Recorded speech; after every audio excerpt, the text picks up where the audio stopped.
invitado a compartir con ustedes una reflexión sobre el querigma de San Pablo. Y voy a comenzar con esta lectura de los Hechos de los Apóstoles en el capítulo 9, desde el versículo 1. Dice: vocación de Saulo.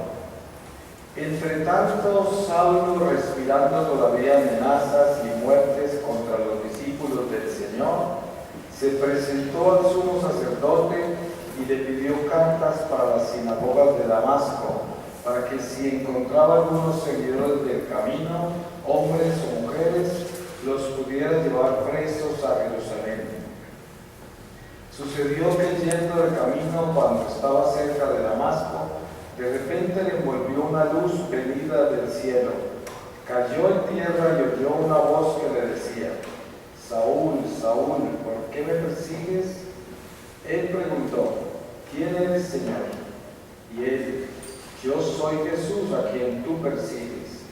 Pero levántate, entra en la ciudad y te dirán lo que debes hacer. Los hombres que iban con él se habían detenido mudos de espanto, pues oían la voz, pero no veían a nadie. Saulo se levantó del suelo y, aunque tenía sus ojos bien abiertos, no veía nada. Le llevaron de la mano y le introdujeron en Damasco. Pasó 3 días sin ver y sin comer ni beber. Había en Damasco un discípulo llamado Ananías. El Señor le dijo en una visión: Ananías. Él respondió: aquí estoy, Señor. Y el Señor: levántate y vete a la calle recta y pregunta en casa de Judas por uno de Tarso llamado Saulo.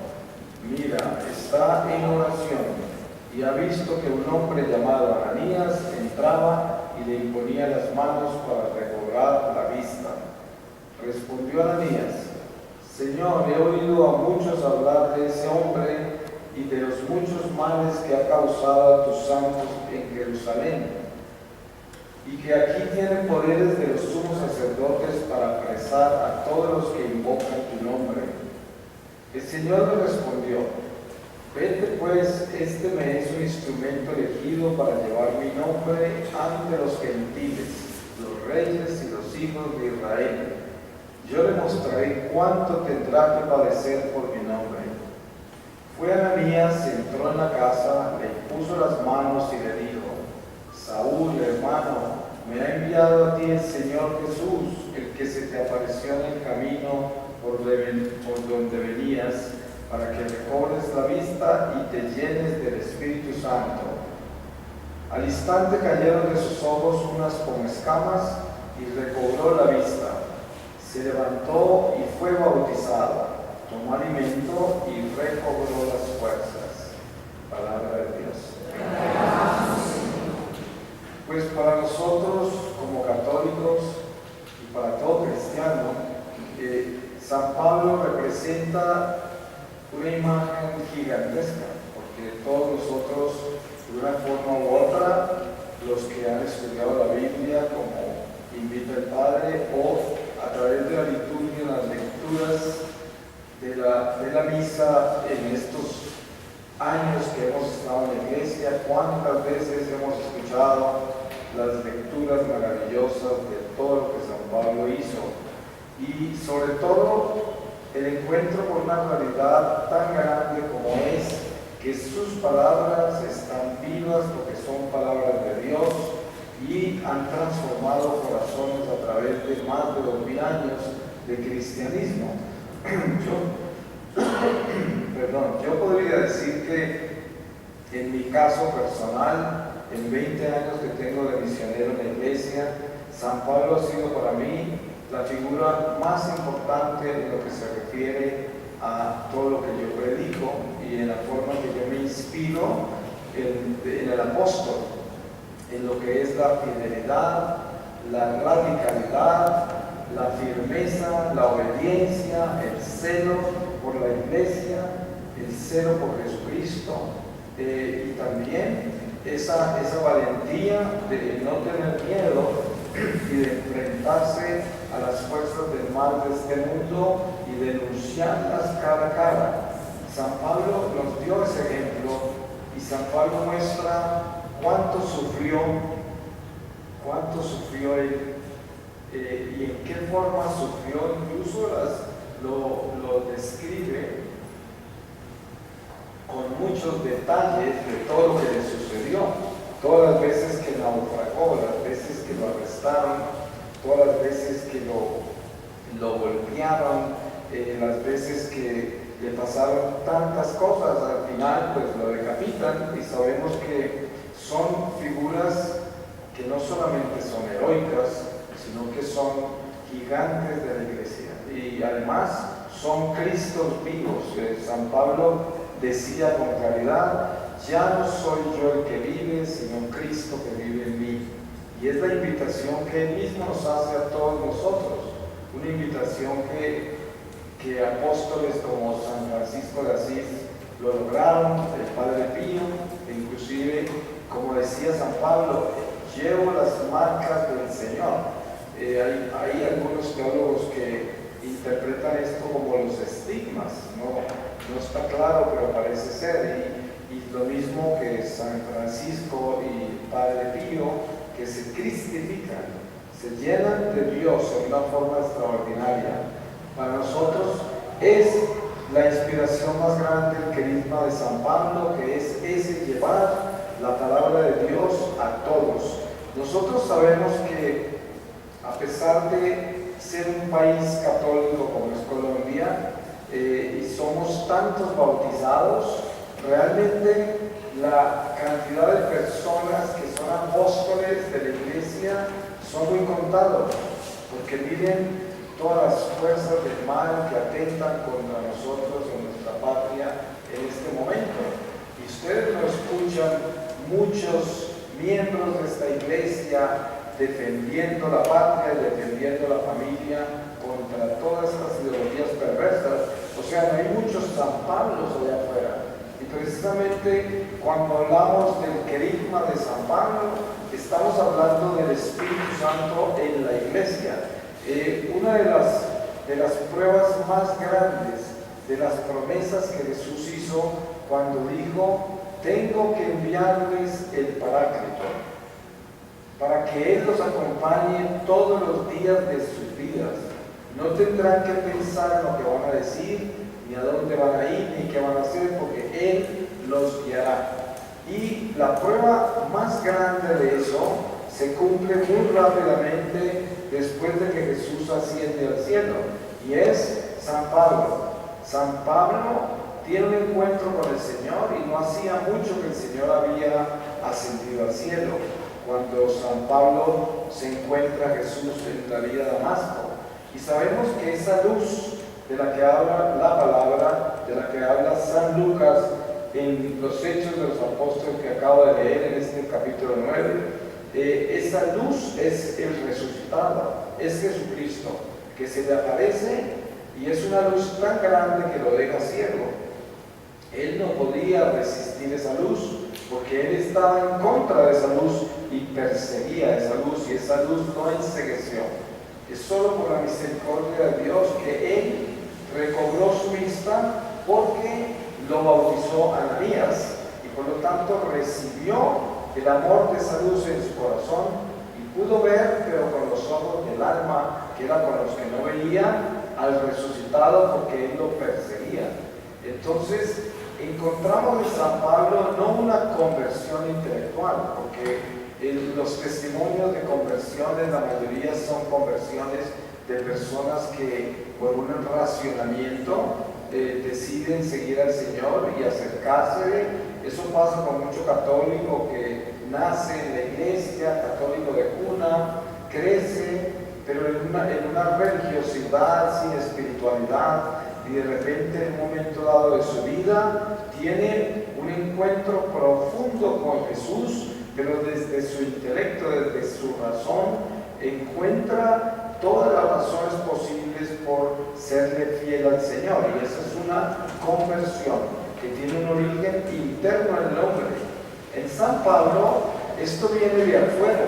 El Señor se le apareció. El Señor no solo se le apareció, el Señor también lo envió. porque él tiene la conversión por la presencia del Señor que se le aparece, pero también tiene el envío.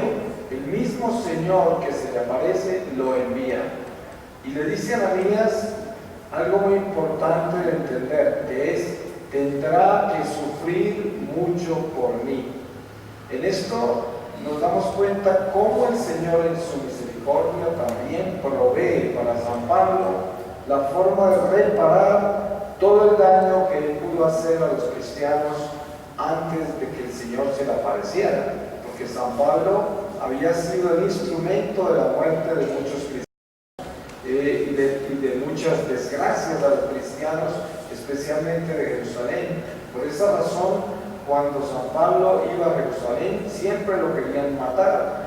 Lo entregaron a la cárcel cuantas veces, siempre, y eran gente que estaba muy sentida con él, no creían en él, no confiaban en él, porque él había sido el artífice de la muerte de sus parientes.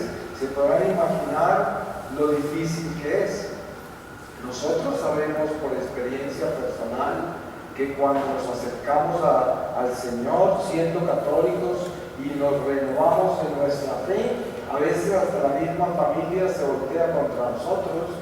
¿Cómo sería San Pablo, que causó la muerte a tantos cristianos? Ese sí que tenía problemas. Yo, por ejemplo, en mi apostolado me encuentro con serias situaciones por causa de mi pasado, de mi vida pasada, y yo hoy, después de 22 años que yo llevo en la iglesia y 20 años de misionero, y todavía usan mi pasado contra mí.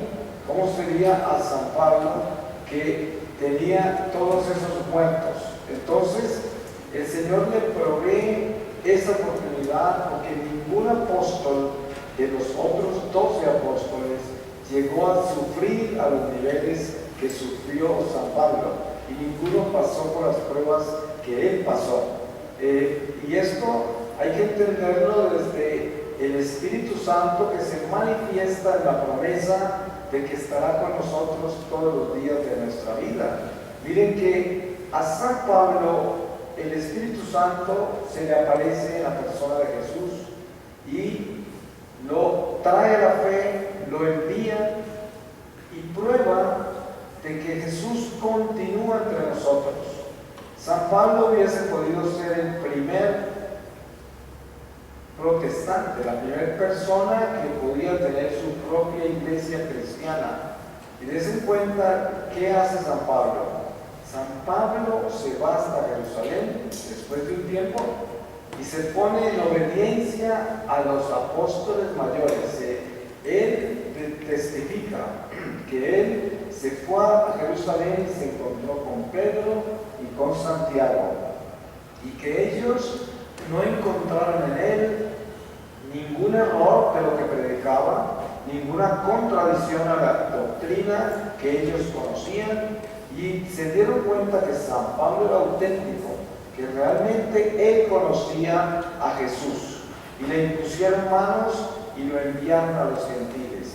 Esto es importante de entender, porque aquí hay algo que es trascendental en esa apologética que todos nosotros debemos conocer como católicos para defender nuestra fe de las sectas, por ejemplo, que no obedecen a la cabeza de la iglesia.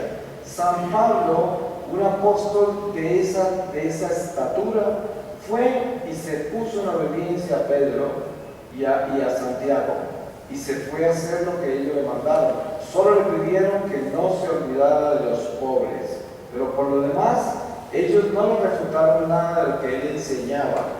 Es verdad que luego hubo crisis por la circuncisión y terminaron haciendo el concilio de los apóstoles en Jerusalén, donde decidieron que los paganos no necesitaban circuncidarse, porque los judíos conversos al cristianismo exigían que todo el que se convertía, que era pagano, los circuncidaran. Y esto se decidió en Jerusalén, y San Pablo fue un gran apóstol de ese concilio, donde a él le interesaba proteger a los paganos del judaísmo.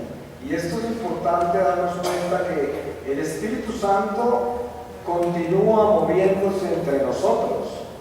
El Señor hace maravillas como las que hizo con San Pablo en cada uno de nosotros que decide verdaderamente ser ese apóstol de la iglesia, ese misionero. La vida nuestra en particular no necesariamente es un llamado como el de San Pablo a irse por todas partes, o como el llamado que tengo yo, que el Señor me envió por tantos lugares.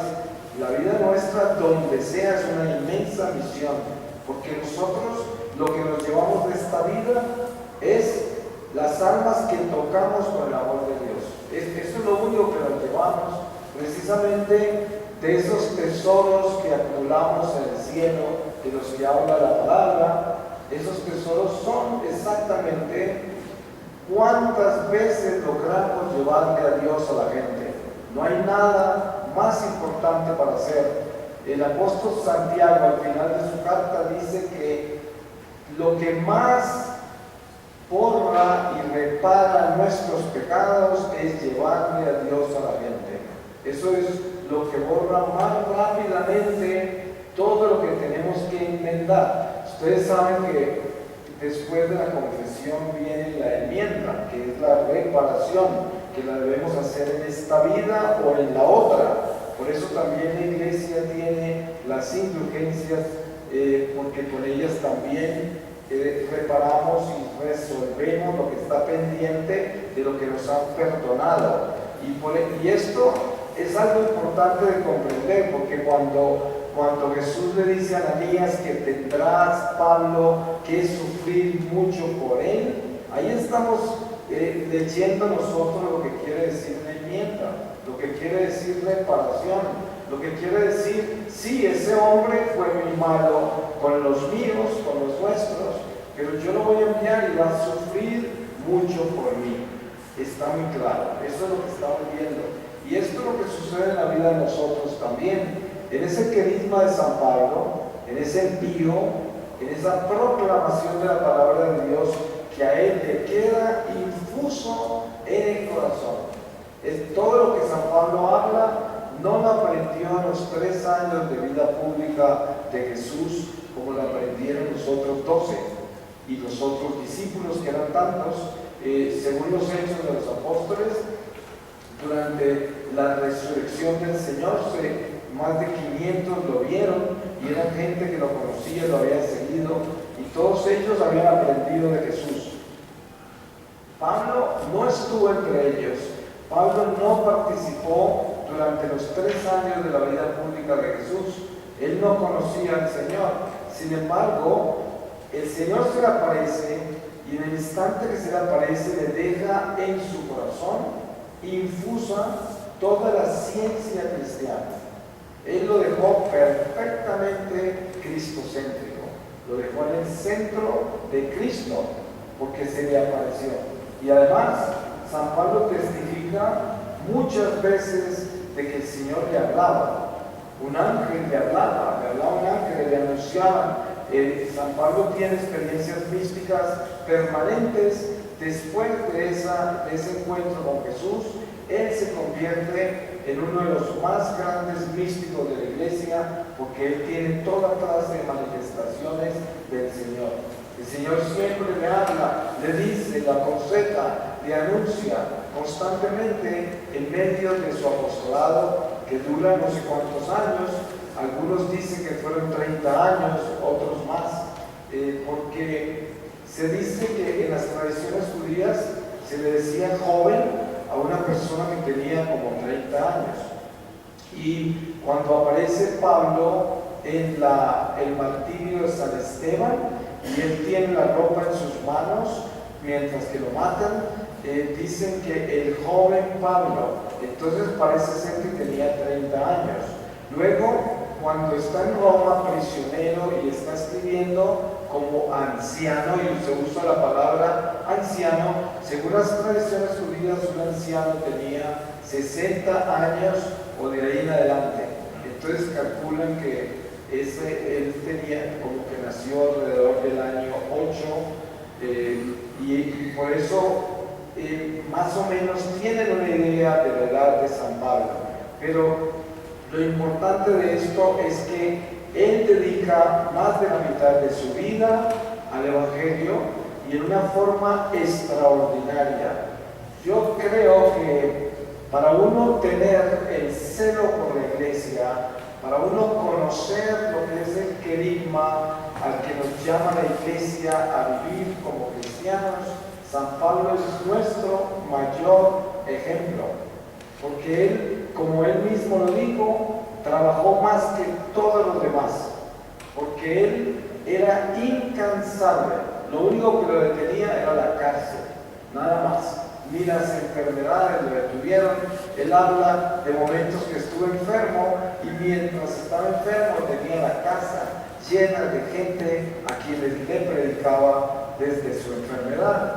Y esto es un ejemplo de lo que nosotros debemos recibir de este apóstol para darnos cuenta cuánto necesitamos nosotros verdaderamente abrazar el llamado que tenemos como cristianos, y especialmente en un mundo perverso como este, donde nos quieren acabar con la familia, destruir los niños, acabar con nuestras naciones.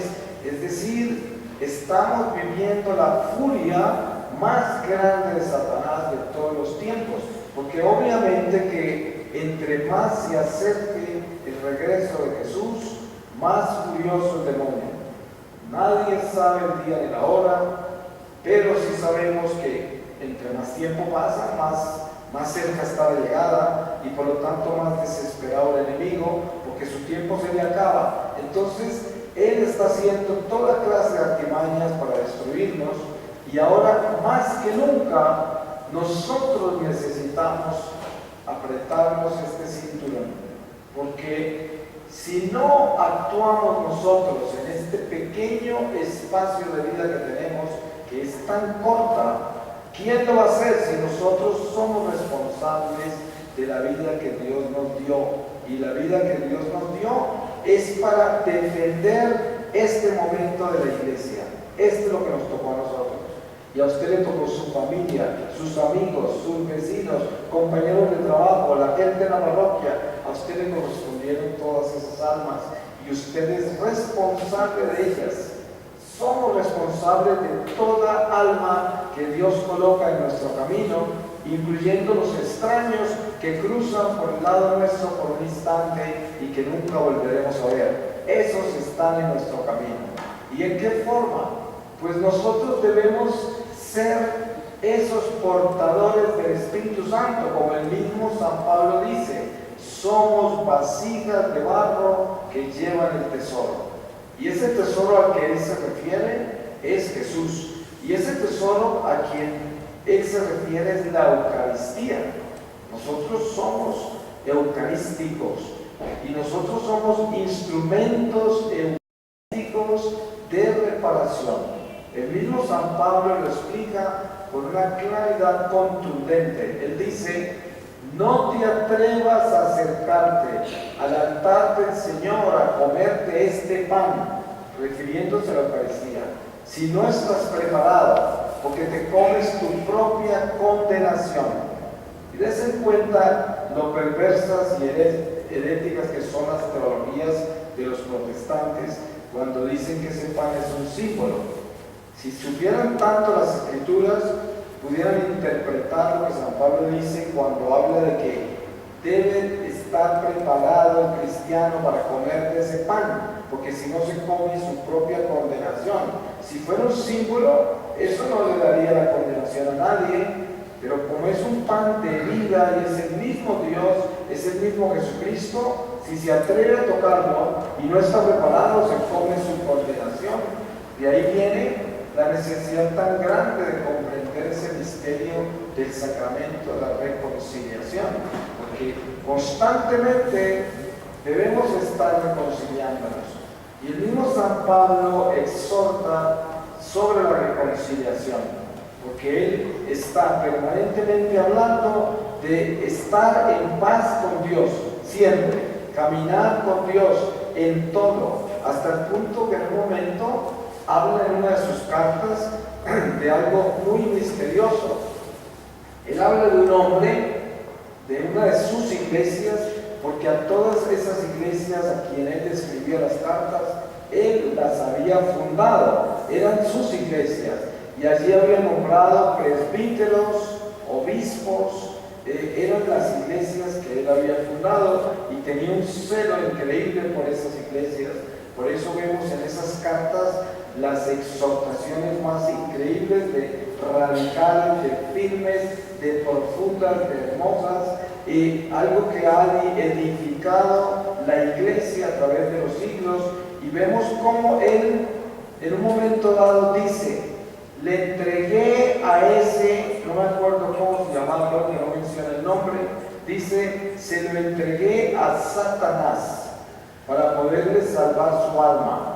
Esto es muy raro, ¿no? Porque uno se pone a pensar cómo así que San Pablo le entregó a este hombre que era parte de una de sus iglesias, pero que era un rebelde que cometió pecados graves y no mostraba señas de cambiar, y por lo tanto San Pablo tomó la decisión de entregárselo a Satanás. Pues Satanás todo lo que podía hacer con ese hombre era quitarle la vida temporal, pero no le podía quitar el alma, porque San Pablo le entrega tiempo para que no se condene. Esto es algo demasiado profundo, es algo que exige una exégesis muy delicada, hay que pensar muy bien qué quiere decir, pero en eso entendemos también el misterio de la voluntad de Dios con la vida de nosotros. A veces Dios se lleva a una persona para salvarla, porque si la deja más tiempo se le condena, y uno generalmente a veces no acepta la muerte de personas porque eran muy jóvenes, porque estaban sanas, porque quién sabe cuántas razones, pero Dios tiene una razón más grande. Esto es lo que enseña San Pablo cuando le entrega ese hombre a Satanás. Y miren ustedes, hay un ejemplo también muy misterioso que ya tiene que ver con San Pedro, que es la muerte de esa pareja que se fueron a vender sus propiedades para darle dinero a la iglesia, porque en esos días todos vendían todo y se lo entregaban a Pedro y a los apóstoles y lo repartían entre todos. Y esta pareja hizo trampa, y cuando vino el esposo, San Pedro lo exhortó y se murió. Luego vino la esposa, la exhortó y se murió también, y se la llevaron a enterrar. Estas son cosas que están por encima de nuestra razón, pero lo que sí hay ahí es que ellos no están haciendo eso para enviar a esas personas a los infiernos. Lo que están haciendo los apóstoles es una catequesis, estableciendo una doctrina en la iglesia de lo trascendental que es la obediencia, cómo debemos ser rectos, debemos ser obedientes a Dios en la ley que nos ha dejado, y cómo no podemos negociar absolutamente nada. Esto no hace de que nosotros nos vamos a creer los perfectos porque estamos haciendo lo que Dios nos pide, porque esta vida es una vida de luchas contra el pecado hasta el final, hasta el último suspiro. Y miren que cuando uno entiende el misterio de la batalla que tenemos contra el diablo y contra nuestra concupiscencia de la carne, contra nuestra debilidad y vulnerabilidad, fragilidad de esta carne que es pecadora, entiende que la humildad es el llamado más grande. San Pablo se encuentra con algo muy delicado, que es lo que llama él un aguijón en la carne. Y aquí hay otra enseñanza extraordinaria. Él muestra que tiene un problema muy grave, y le pide al Señor que le quite ese aguijón de la carne. Él lo describe como un demonio que subió directamente del infierno para atormentarlo. No explicó qué era, pero era en la carne. Y el Señor le respondió. Ese es parte de uno de los momentos místicos de él. El Señor le habló y le dijo: mi gracia te basta, yo me glorifico en tu debilidad. O sea, no le quitó el aguijón, no lo sanó de eso. Y lo que entendemos de eso es que el Señor no le quitó ese aguijón porque el Señor no quería que Pablo fuera el apóstol perfecto, porque no hubiese tenido compasión con nadie. y él lo mantuvo así, cojeando, herido, con esa debilidad, porque así tenía compasión, caridad y humildad. Esta es la forma en que el Señor nos moldea a nosotros. Yo puedo estar atormentado con un defecto que tenga, un gran pecado que no puedo superar y que no me mantengo confesándolo. Ustedes saben lo humillante que es eso, de tener que venir donde el Padre a confesar el mismo pecado. Ya uno no quiere ni mirarlo, pero hay que hacerlo, porque si ese pecado no se supera, hay que seguirlo martillando. Y precisamente hay algo importante en esta enseñanza del Señor a San Pablo, que es para todos nosotros, y es que si el Señor no le quitó a San Pablo, que era su super apóstol, esa columna de la iglesia tan extraordinaria, y no le hizo ese favor a él, que era su amigo, el escogido, el enviado, el fiel, porque más celo que el que tenía San Pablo por Jesús, eso ni se ve, es algo demasiado grande. Todos nosotros queremos ser como él, porque es que eso es una meta inmensa para todos nosotros, y es un orgullo para la iglesia lo que él logró. Un ser humano como nosotros, San Pablo era igualito que cualquiera de nosotros, porque fue malo como todos hemos sido, y se volvió más bueno que lo que uno puede imaginarse. O sea, están todas las posibilidades humanas que Dios nos da y de las cuales todos tenemos acceso a eso. Entonces, en esa enseñanza encontramos algo extraordinario, y es esto: si tengo un defecto que me atormenta, que lo detesto, que lo odio, que lo confieso todo el tiempo, porque es una debilidad que no tengo, que me tumba a la izquierda, me tumba a la derecha, si el Señor sabe que en mi corazón, con toda sinceridad, yo quiero superar este defecto, es lo que realmente quiero, al final de esta vida, cuando me encuentre con Él, me completa lo que me faltaba, porque Él sabe que todo lo que yo quería era superarlo. Entonces, no se trata de que todos los defectos que tenemos en esta vida los vamos a superar en esta vida, simplemente porque estamos caminando con el Señor y luchando por obedecerle. A veces Él nos purifica con un defecto, nos purifica y con eso nos santifica. Cuando ustedes ven en las cartas de San Pablo algo que uno se cuestiona, cuando dice a los santos de Tesalónica, y uno dice, ¿cómo así que a los santos? Y nadie es santo en esta vida. Pues él se está refiriendo a los que caminan en obediencia, o sea, van por un sendero de santidad hacia la santificación. Entonces, si nosotros estamos caminando, luchando para no vivir en pecado, confesándonos con frecuencia, viviendo una vida de oración, tratando con sinceridad de cambiar nuestro corazón para sernos mejores personas cada vez y no quedarnos estancados en toda nuestra maldad, estamos por un sendero de santidad buscando la santificación.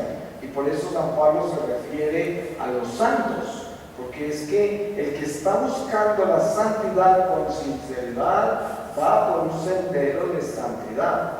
Entonces, aquí estamos nosotros leyendo en estas escrituras un mapa de nuestra salvación.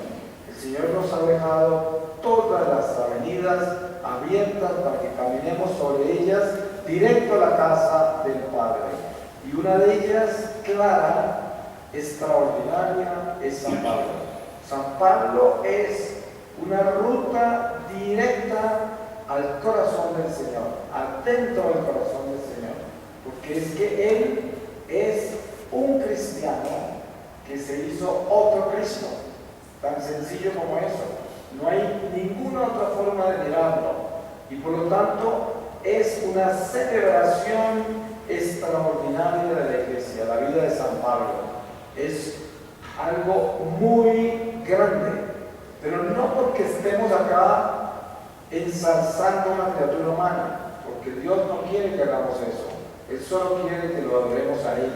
No adoramos criaturas, pero sí estamos glorificando a Dios en la vida de San Pablo, porque él mismo dijo, ya no soy yo el que vive, sino Cristo que vive en mí. Entonces ese Cristo que vive en San Pablo es al que honramos en San Pablo, porque él es la vasija de barro, pero lo que lleva a él es de lo que hablamos nosotros. Él pudo llegar a coser ese barro para que no tuviera ningún escape y pudiera llevar al Señor enterito en su corazón y podérselo entregar a todo el que se encontró en su camino. Hay pasajes tan hermosos de la vida de San Pablo, de que se quedaban con sus pedazos de ropa de él, se quedaban con todo, con sus pañuelos, con todo, y cuando él se iba, con eso sanaban los enfermos, con eso derrotaban demonios, con su ropa, con el pelo, con todo eso de San Pablo, lo que consideraríamos hoy en la iglesia como reliquias, ¿no? Y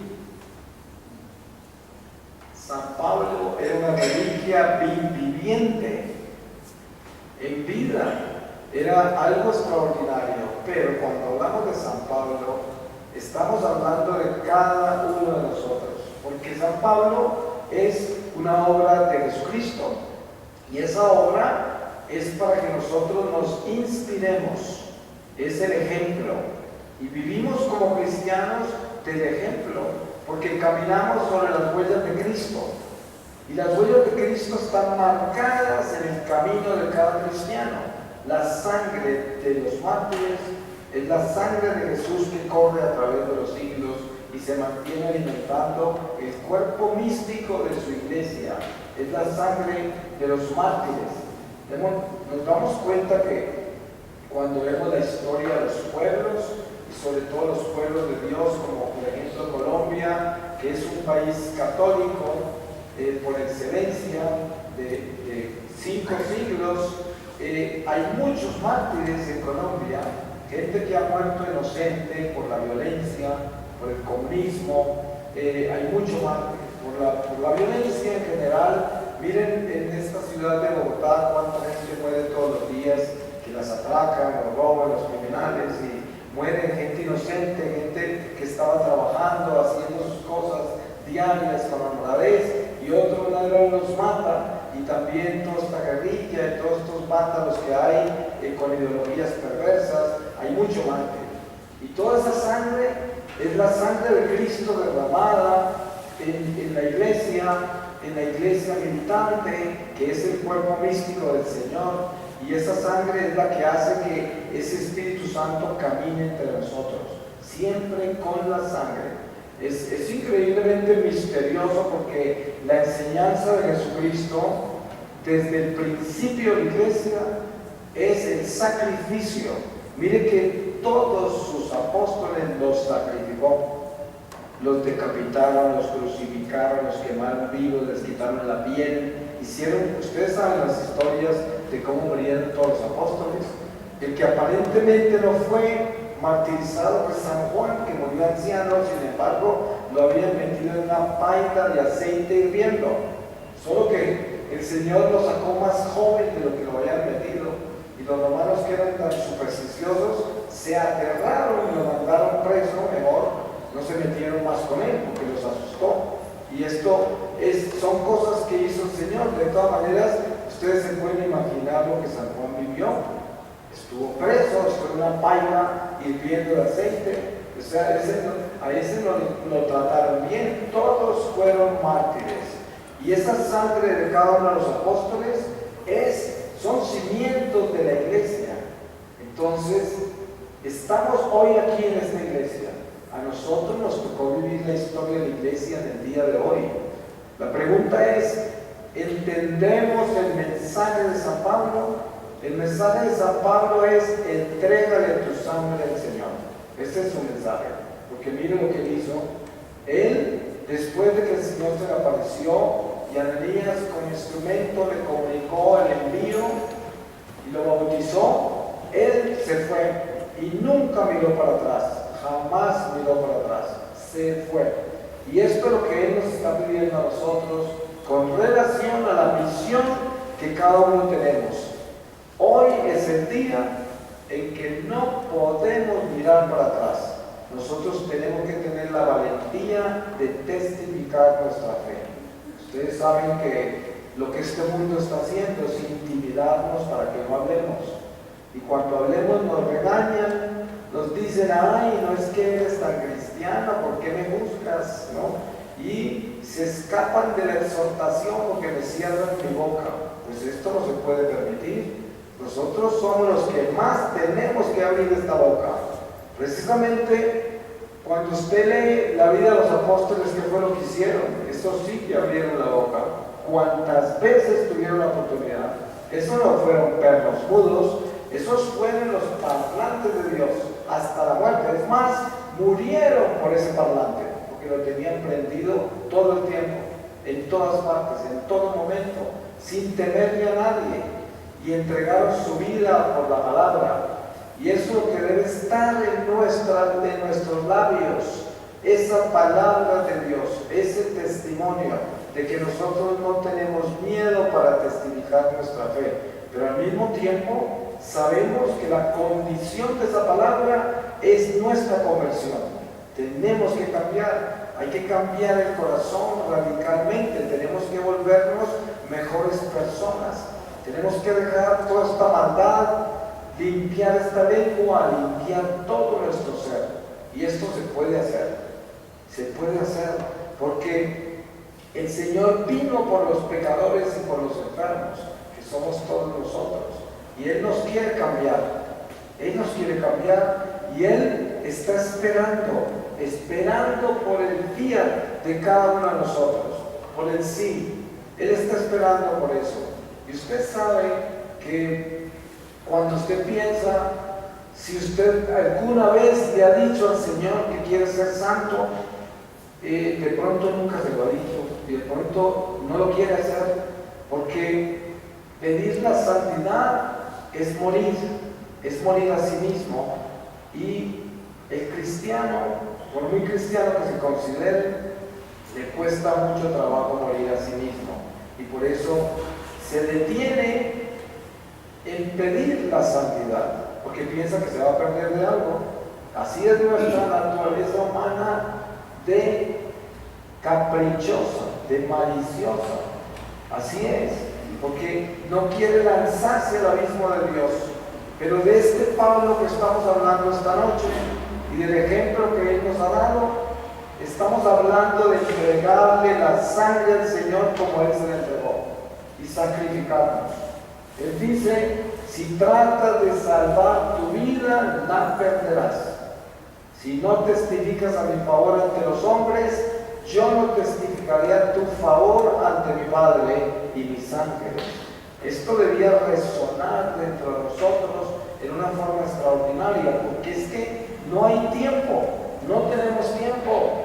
Ustedes saben que en cualquier momento está usted en el ataúd acá, ahí lo están velando y ya no hay nada que hacer, no hay forma de retroceder. Entonces hay que hacer lo que tenemos que hacer, lo tenemos que hacer ahora mismo. La conversión de nuestro corazón, el ser apóstoles, el ser misioneros, el entregar la vida nuestra, tiene que ser hoy, no mañana.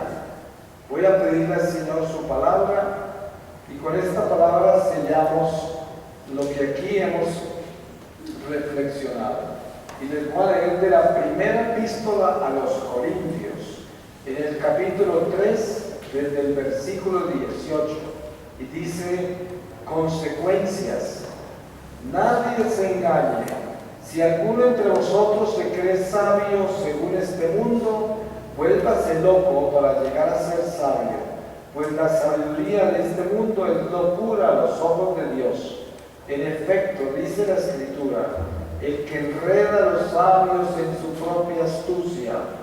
Y también dice, el Señor conoce cuán vanos son los pensamientos de los sabios.